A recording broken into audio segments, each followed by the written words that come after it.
ஒரு குறிப்பு கூறுகிறேன். பிரசங்கி 12ஆம் அதிகாரம் 14வது வசனம். பிரசங்கி 12:14.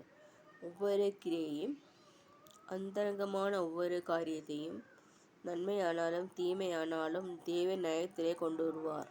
நன்மையானாலும் தீமையானாலும் தேவன் நியாயத்திலே கொண்டு வருவார்.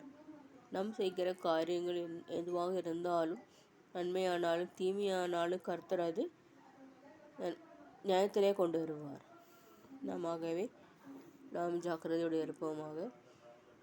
நாம் செய்கிற காரியங்கள் கர்த்தரிடத்தில் மன்னிப்பு கர்த்தரிடத்தில் அறிக்கை செய்து விட்டு விடுவோமாக. அவ்வாறு செய்யும் பொழுது தேவன் நம்மை ஆசீர்வதிப்பாராக. நமக்கு தீமை செய்கிற மனிதர்கள் அநேகம் பேர் உலகத்தில் உள்ளார்கள். அவர்களெல்லாம் நாம் திருப்திப்படுத்த முடியாது. யாரையும் சாட்டிஸ்ஃபை பண்ண முடியாது. நம்ம சாட்டிஸ்ஃபேக்ஷன் கர்த்தராகி ஆண்டவரால் இயேசுவானவரால் தான். ஆகவே நன்மையானாலும் தீமையானாலும் அதை ஆண்டவர் நியாயத்திலே கொண்டு வந்து நம்மளுக்கு அற்புதம் செய்வார்.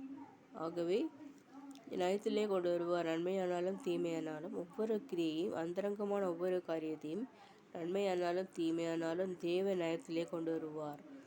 ஆகவே நாம் இந்த வசனத்திற்கு நடுங்க வேண்டும். நாம் அவ்வாறாக வாழ வேண்டும். கர்த்தருக்கு பிரியமாக இருப்போமாக.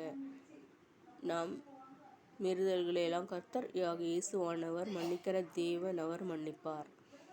நாம் அறிக்கை செய்து விட்டு விடுவோம். கர்த்தராகிய ஆண்டவராகிய இயேசுவை ஏற்றுக்கொண்டு அதன்படி வாழ்வோமாக. ஆமீன், ஆமீன்.